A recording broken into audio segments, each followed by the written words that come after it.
अपने पति को दवाई देने, सबके लिए खाना बनाने के चक्कर में आज ममता को काम पर जाने में देरी हो गई। वो काम पर पहुंची तो सेठानी उस पर जोर जोर से चिल्लाने लगी, मिल गई महारानी को फुर्सत काम पर आने की, कब से राह देख रही हूँ, चल अब जल्दी से काम पर लग जा। जी सेठानी जी। ममता घर के कामकाज में जुट जाती है। कुछ देर बाद, अरे ओ महारानी, तेरे हाथों में क्या मेहंदी लगी हुई है, जल्दी हाथ चला, अभी वो दोनों कमरे भी बाकी हैं। सेठानी जी कर तो रही हूँ, अगर जल्दी जल्दी काम करूंगी तो फिर आप ही कहेंगी कि सफाई ठीक से नहीं हुई। बड़ी जुबान चलने लग गई है तेरी, कल से ना मेरे घर पर काम पर आने की जरूरत नहीं है। मैंने ऐसा कुछ नहीं कहा सेठानी जी, आप मुझ गरीब के पेट पर क्यों लात मार रही हैं? मेरा सारा घर मेरे भरोसे ही चलता है। सेठानी उसे काम से निकाल देती है। ममता रोते हुए घर लौट आती है। वो जैसे ही अंदर पहुंचती है, बाहर से उसके दोनों बच्चे भागते हुए आते हैं। चलो ना माँ, चलो ना, हम तुम्हें कुछ दिखाना चाहते हैं। ओफो बच्चों, क्या हुआ? वो उसे आंगन में ले जाते हैं जहाँ क्यारी में ढेर सारे करेले लगे हुए थे। ये देखकर ममता भी हैरान रह गई। वाह बच्चों, ये तो कितने सारे करेले हैं, ऊपर से कितने ताजे भी। सचमुच आज तुम्हारी मेहनत रंग लाई।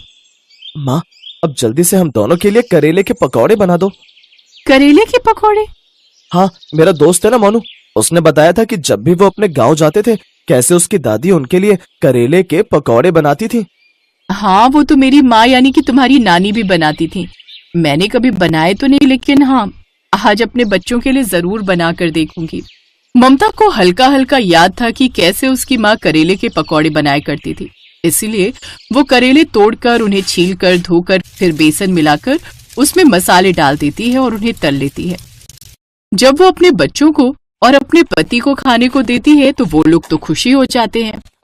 वाह ममता, क्या स्वादिष्ट पकौड़े बने हैं। हाँ माँ, इनका तो जवाब ही नहीं, क्रिस्पी क्रिस्पी, करारे करारे। ऊपर से कड़वाहट तो इसमें बिल्कुल भी नहीं है और खुशबू भी बहुत अच्छी आ रही है। तभी वहां ममता की पड़ोसन सुनीता आ जाती है। बच्चों को पकौड़ों की तारीफ करते सुनकर वो भी ममता से कहकर पकौड़े चखती है। करेले के पकौड़े खाकर तो उसका मन ही खुश हो जाता है।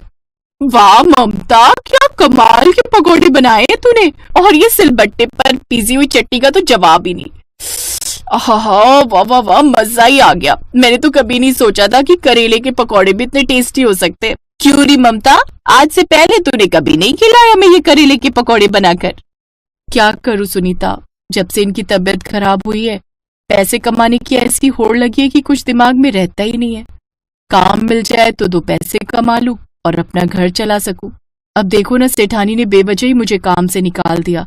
इसीलिए तुम्हारा बेटा बबलू मिला था तो मैंने उसे कहा था तुम्हें यहाँ भेजने के लिए।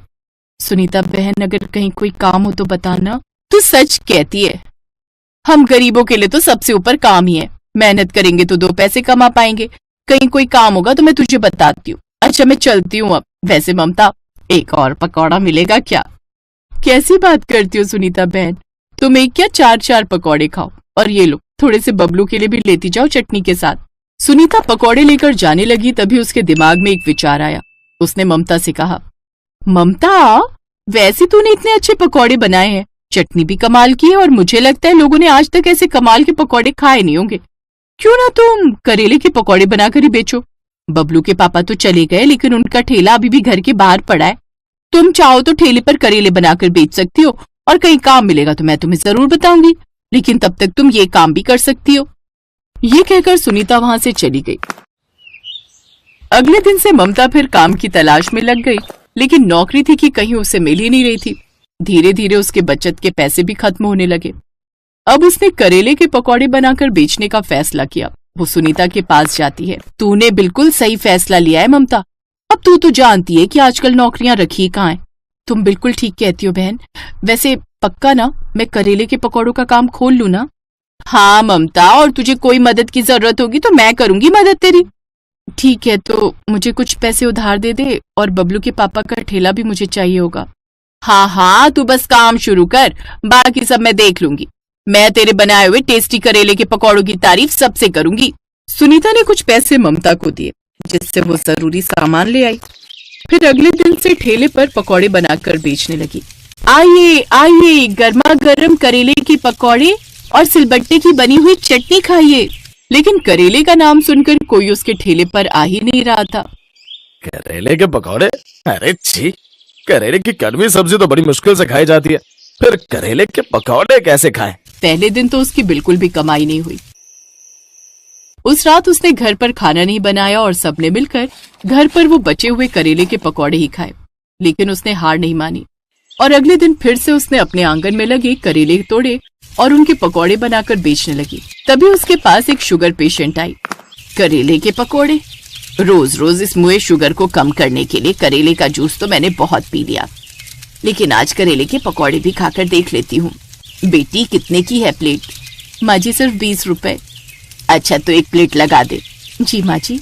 ममता ने जल्दी से करेले के पकौड़े सिलबट्टे पर बनी हुई चटनी के साथ उस बूढ़ी अम्मा को परोसे, तो उनको खाकर तो वो खुशी हो गई। इतने लाजवाब पकौड़े तो पनीर, प्याज, आलू के भी नहीं होते जितने टेस्टी ये करेले के पकौड़े बने हैं। सचमुच बेटी, तुम्हारे हाथों में तो कमाल का जादू है। ये बात सुनते ही ममता खुश हो गई। तभी थोड़ी दूरी पर खड़े 2 यूट्यूबर वीडियोस शूट कर रहे थे, जिसमें उन दोनों की बात भी रिकॉर्ड हो गई। करेले के पकौड़े? यार रोहन, हमें यूं किसी भी गरीब पर हंसना नहीं चाहिए। क्या पता उनके करेले के पकौड़े सचमुच लाजवाब हो। चलना, हम चलकर उनकी वीडियो शूट करते हैं। क्या पता ऐसे ये करेले के पकौड़े वाली फेमस हो जाए और हमारी वीडियो भी हिट हो जाए। ये सोचकर वो दोनों करेले के पकौड़ी वाले के पास गए और अपना मोबाइल फोन से शूट करने लगते हैं और उससे सवाल पूछते हैं। क्या आपको लगता है कि करेले के पकौड़े खाने भी कोई आएगा? ऐसी क्या खास बात है आपके इन पकौड़ों में? एक बार आप भी खाकर देखिए, फिर बताइए क्या कोई दोबारा इन्हें खाने यहाँ आएगा या नहीं। वो दोनों जैसे ही करेले के पकौड़े खाते हैं तो खुश हो जाते हैं और लाइव टेलीकास्ट करते हुए कहते हैं, वाह, सचमुच बहुत ही अच्छे बने हैं ये करेले के पकौड़े। दोस्तों, आप सब भी इनके ठेले पर आइएगा और इनके करेले के पकौड़े जरूर खाइए। उनके काफी सारे सब्सक्राइबर थे।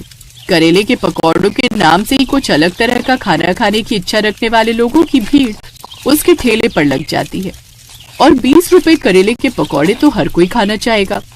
उस रोज उसके सारे करेले के पकौड़े बिक गए।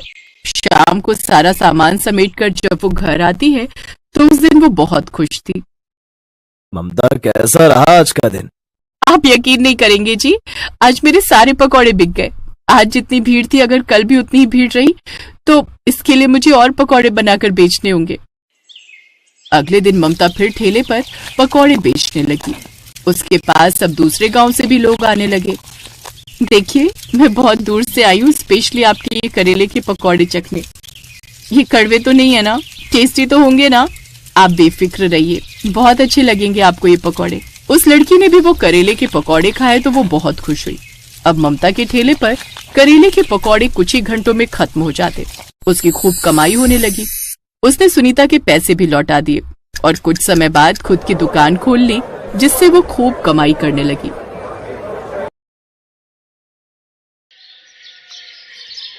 जानकी एक गरीब विधवा महिला थी जो पनीर के पराठे बनाकर बेचा करती थी। ऐसे ही एक रोज जानकी अपना ठेला लेकर घर आती है तो उसका बेटा गौरव उससे कहता है, माँ, आज कितने पैसे कमाए तुमने? मुझे कुछ पैसे दे दो, मुझे अपने दोस्तों के साथ घूमने जाना है। बेटा, कल ही तो तुझे पैसे दिए थे। माँ, आपको तो पता ही है ना कितनी महंगाई है, और वैसे भी मैं आपका इकलौता लड़का हूँ, कल भी ये पैसे मेरे ही काम आएंगे।